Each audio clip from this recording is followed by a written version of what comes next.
Cheers, bro. Oh man, I feel uniquely beautiful now. I caught up with Andy a few weeks ago and said, "Oh, I've got something brewing, but it's I'm still kind of in the process of processing my thoughts around it." You know, sometimes you come up with a word and it's like a revelation that's really settled in your heart, and you know it. You almost like you've mastered it. Yeah, okay. But you feel confident with the word that you've got to bring. This I'm still grappling with. And it's been something, and I was talking to GP earlier today, that it's been a real, it's been something I've been wrestling with basically since I arrived, in New Zealand, which is 11 years ago. But anyway, we are in the series, Anything But Distancing, and week one, Chris, where's Chris? Oh, shut up. Okay, Chris did an amazing job. If you haven't listened to it, listen to it, about drawing close to God in the middle of the tough stuff. And when the going gets tough, the tough draw to God. Week two, 2 weeks ago, Andy was talking about soul health and the 4 R's. Does anyone remember what the 4 R's were? We had rest, we had responsibility, we had restraint, and we had relationship. The common thread with both of those messages is that they've been really kind of God-centered, anything but distancing with God. And this week, I'm going to kind of change tack a little bit and address anything but distancing between us as a church, as community, and as friends. And to start with, kind of to give a bit of context, at the beginning of the year, I think Pastor Roger might have preached on it right at the start of the year, and Marion has also mentioned this. This feeling that 2020 would be a year of challenge. And Marion had that vision that 2020 would be the year of challenge and miracle. And for me, this journey through this area, this subject, has not just been about a challenge of something to go through, but there are things that challenge you because they are this big event, and then there are things that challenge your perspective, things that challenge you to think slightly differently on what you thought you knew. And this area of community and us and friendship is that. And the event that really brought this home, this shift in perspective, will be up on the screen. These guys, these 6 people, here we go. These are my people. These are the guys I grew up with through my teenage years. The top right, he's a hottie. The top left, he's he's my younger brother. He's not my little brother at all. He's I look up to him. The guy in the middle on the left, he's my youngest brother. Some of you will have met Jim. Top left is Curtis. Bottom left, my best man Chris. Again, some of you would have met him. Bottom right is the older statesman of our crew, Tim. And middle right is Jake. Now, Jake, I think he's just busy campaigning. I think the one common thread amongst 5 of us is our amazing receding hairlines. And Jake, he's just standing up for hair, eh? Hairiest man in North Devon. But this is the guys I grew up with. And we kind of bucked a few trends in the UK, because in the UK, church statistics are a little bit different to here. Here, I think general church attendance is somewhere around 10% to 15% of the population. In the UK, it's more like 1%. And the general trend among youth and among teenagers is it's mostly girls. Don't know why. We were the church of young blokes. And I remember my dad, who was our pastor, said it was so awesome to be pastoring a church of young people who were looking for excuses to hang around afterwards. And church would start for some of us at 10 o'clock. I mean, Chris and I would play on our worship team. So that would start at 10. Tim would sometimes do visuals. And we'd stick around, do church. We'd then have refreshments, stick around for lunch. And lunch would be packed away. Everyone would go home. We're still hanging out in the car park. You couldn't get rid of us. And it was a lovely thing. In the UK, particularly rare, young people that much enjoying church. And these guys are particularly special to me because I'm a son of a Baptist pastor, which means we moved around quite a lot. So I got used to friendships that were quite fluid. And through no fault of anybody's, friendships would just come and go. And you just move along. You just grow out of them. So to have these guys who have been around for that long and we're still very close is really special.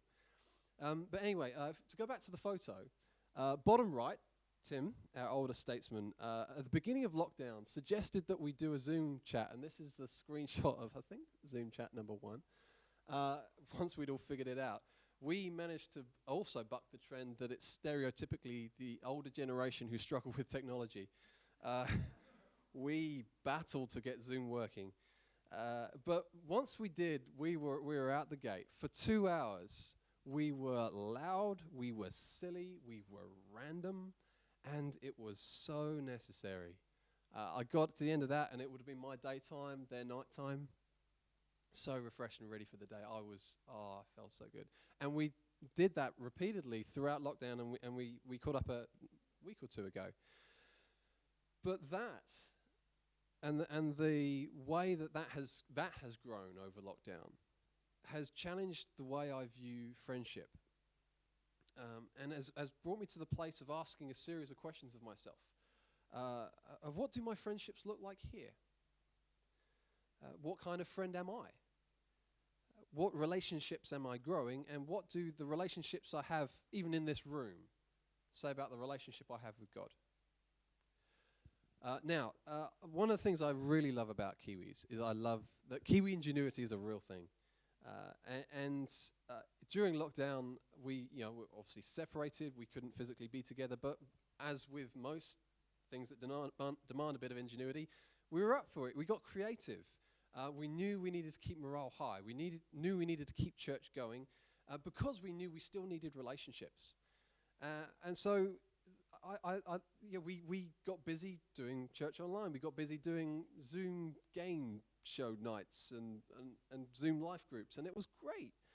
And as we did that creatively doing relationship, it bred change because our relationships suddenly looked different. And I remember one of my favorite memories while I was while we were in lockdown was of sitting on the grass outside our house with our neighbors sitting at the ends of their driveways. So I've gotten little, beach chairs, those little beach chairs, and just sat there. We were there for an hour.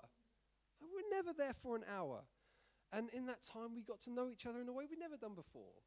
And it gave me this glimpse of, man, this is what friendship could be like, where we actually, we know each other.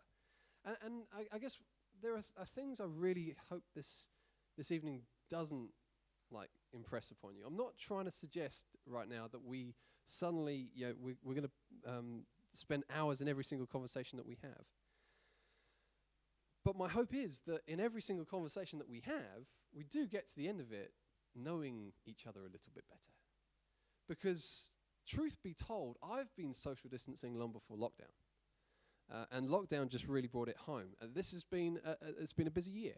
I'm involved in a few teams, and online church was nuts. It was a big job and lots of people involved. But busy is a really great tool to create distance, because you just don't have time for anything else but quick small talk. The hello, how are you? Good, fine, thanks, on we go. And at the end of that, you don't know anything more about me. And the more I say it, the more you think, hold on, I think he's faking it. Because all I say all the time is, yeah, I'm fine, yeah, good, how are you? And the narrative gets played over, and you either think, man, he's got a really good mental health space. He's always good. He never has a bad day. Or you're like, I smell a rat. Because your words say you're fine, but there are bags on your eyes. And there were bags under my eyes.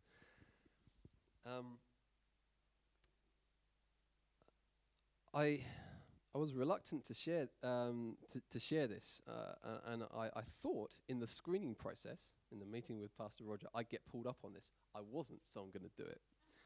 I'm going to talk a bit about culture and Kiwi culture versus British culture. And before I say anything about what I'm going to say, just no offense, all right? I don't doubt that I will probably offend somebody. I don't mean to. And no offense covers over a multitude of sins. So as long as you say no offense, it's going to be okay. And this is my home. Like, you're a family. And I grew up in the UK, but all my adult life I've basically spent here. But I came to New Zealand back in 2009 kind of thinking, well, how different can we be? I mean, we all speak English. We all drive left, and we're all part of the Commonwealth. That's the perfect hat trick. We're going to be fine. How different could our cultures be? It turns out a lot. And before I offend you guys, there are exceptions to this rule, okay? This is a general observation. I have to stress this as a general observation. There are always exceptions. In England, we're generally more friendly than we are welcoming. If you show up at our church in England or in our town, and towns especially, like, you don't say hello to people as you walk across. You very rarely start up a conversation with a stranger. And even in a church, you kind of get a little bit standoff from people, like, oh, who's that? But once you keep coming back and you start to become part of the furniture, it's like, furniture, come on, come belong with us. And before long, we know you. We know how your kids are doing at school and how each one's struggling in different things or succeeding. We know about the cancer diagnosis and how that's progressing and what the appointment you've got coming up this week. We know you really well, and you will know us too. In New Zealand, we're more welcoming than we are friendly. I love that that this church is so welcoming. I came here and I felt at home.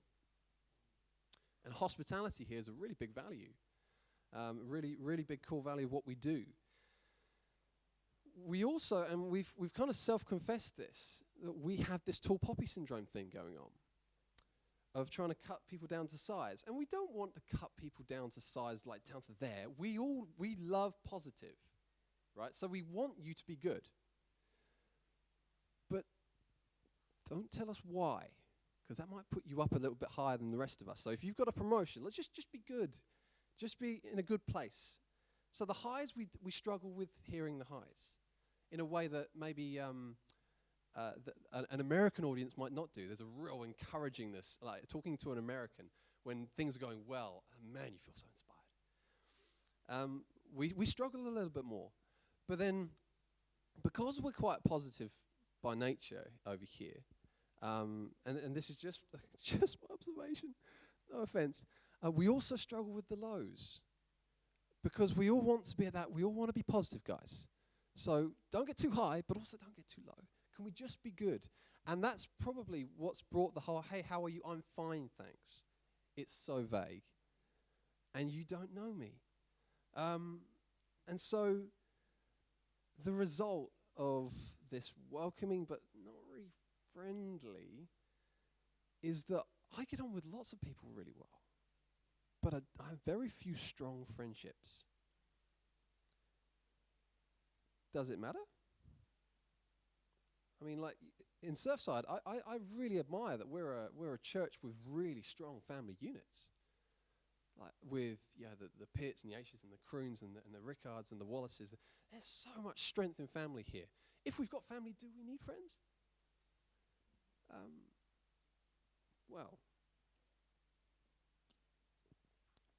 We're going to read Matthew chapter 25. Verses 31 to 46 is the whole thing. And it's a really well-known passage. I'm just going to focus on verses 34 to 40.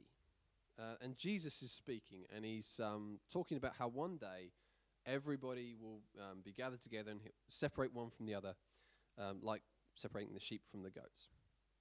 Verse 34 says, "Then the king will say to those on his right, 'Come, you who are blessed by my Father, take your inheritance, the kingdom prepared for you since the creation of the world. For I was hungry, and you gave me something to eat.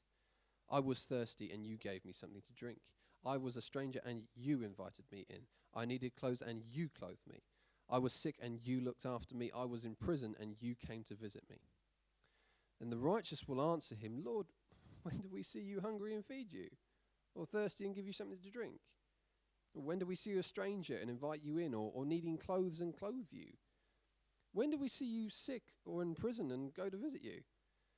The king will reply, I tell you the truth, whatever you did for one of the least of these brothers of mine, you did for me. Now, a few years ago, we did a series here at Tsuyuku on holy ground moments. You know, those events that happened in your life that took place and you just knew that you knew that you knew that your faith in God was well founded and it's founded on truth. And I remember sharing at the time, and the impression's not gone away, that actually my holy ground moment is not a holy ground moment, it's holy ground people. When I encounter you, I am encountering a holy ground moment because God is in you. And that should bring wow into the encounters I have. I am surrounded by holy ground moments. So when I encounter you, I'm also encountering God. What I say to you, I'm not just saying to you. What I do for you, I'm not just doing for you. My relationships with people reflect my relationship with God. And that is why it matters. And now, just as an aside, and Pastor Roger and I were having a chat about this. You've probably seen this image on the left-hand side. You know, the circles. Who's in your inner circle? Who's in your slightly less than inner circle? Who's in your outer circle? And who are the rest? Yeah, I really struggle with that image. And the reason I struggle with and I've been grappling with it is I usually see that as you know, who do I really like? You know, my wife, she's in the middle, my kids, and then the people I like just a little bit less, and gradually you fan out according to how much you like them. No, those circles are not how much people like you. They are circles according to need. Yeah, at this point again, it's one thing I'm not saying everybody needs to be your best friend, but actually there are people who need you more than others. So yeah, my wife and my children need the most of me. Yeah, the people at my work need a lot of me, and the people on teams and the people I meet around the street don't need a lot. No. But even then, every relationship I have shows something of my relationship with God. Now, what would happen if I suddenly took a snapshot of me having a chat with Brendan and all you had to go on about my relationship with God was the way I was talking to Brendan? It kind of hits a bit. As Christians, and I did say at the start that this was going to be more of talking about our relating with each other.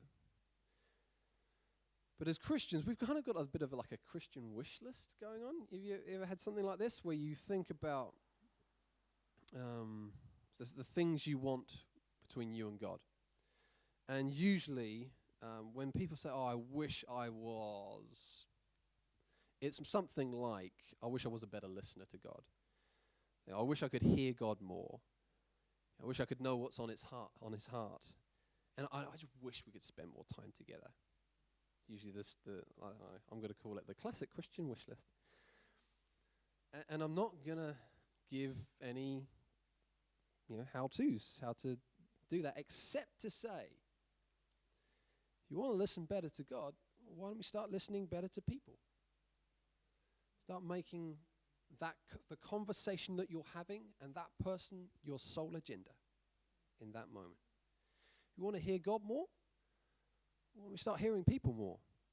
And hearing not just what people are saying, like really engaging, seeing their body language, their expressions. What are they not saying? Where are they coming from? Understanding people. What isn't being said as well as what is. If you want to know what's on God's heart, why don't we start by paying attention to what's on people's hearts? What gets people really rocked up, but what gets people so excited? What are people's worries and joys and hopes and concerns? If we want to spend more time with God, well, God lives in you. Why don't we start by investing in the time we've got with each other? And again, at this point, not saying book coffee dates every available moment, but I'm talking about quality time, not necessarily quantity time. I appreciate we are busy people, but every relationship we have shows something of how we relate to God. Yeah, I can't afford to be casual with you any more than I can afford to be casual with God.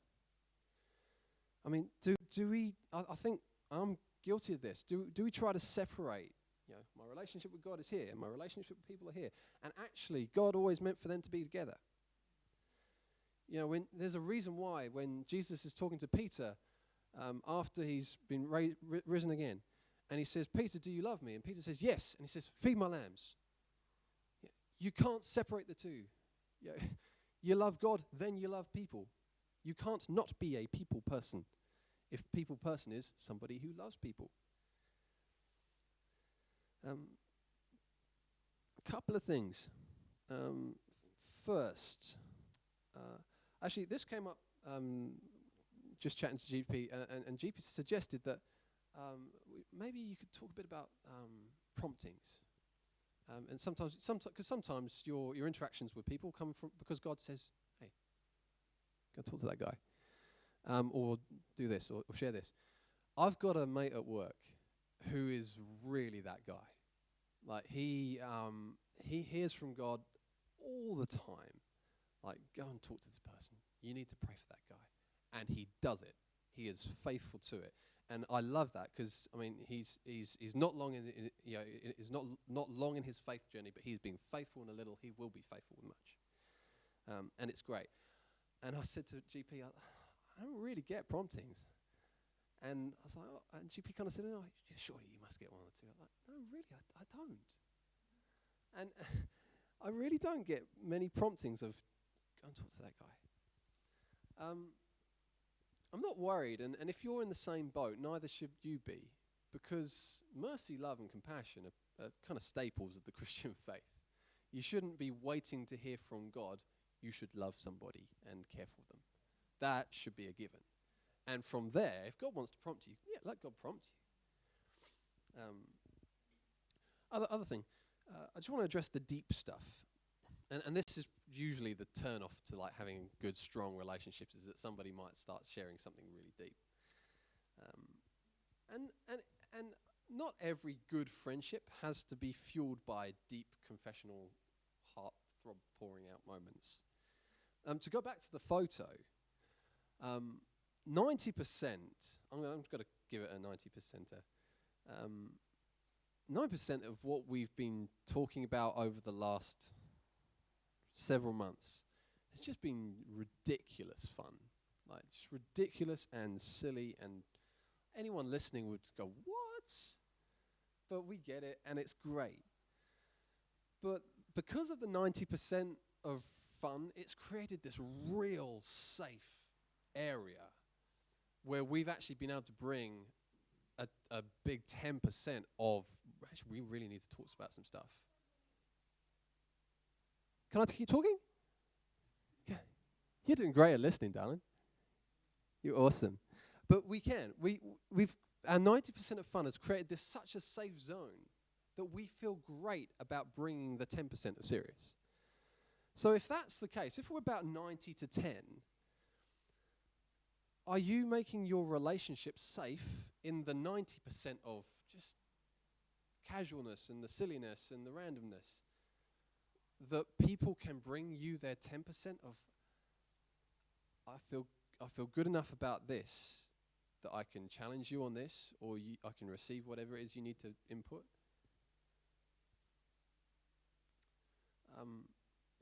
The guy I was going to talk about is not here, so but I won't use his name. There are a couple of guys here. We connect over football. Of all the things we soccer to you backward New Zealanders. We do. We connect over football, and we get together on a Sunday morning, and we're like, did you see the goal? Did you hear about the score? Like, I can't believe that this guy did this and got red carded, and how long is this guy going to be? We light up over that chat. And it's great. Like, partly because nobody else does it. Hey, Marty, you're here. And we just, it's awesome. It's a buzz. And I'm sure you surfers and shoppers and everything, like as many hobbies as there are under the sun, have something like this. But this is us. We connect over football. And it's actually a real blast, because in connecting over something just so meaningless, it's created a real safe zone that if I need to talk about something, I feel safe now. And when Marion was in hospital recovering from brain surgery, one of the guys, he is ridiculously busy, went out of his way and said, "Could I buy you lunch?" Came over with Subway, and we met outside the hospital entrance. The Subway was really yum. It tasted so good. But the gold was actually the conversation. Because having established this connection and this ability to relate over something so random, I felt safe to trust my 10%. This is how I'm really feeling right now. And he could listen. It was great.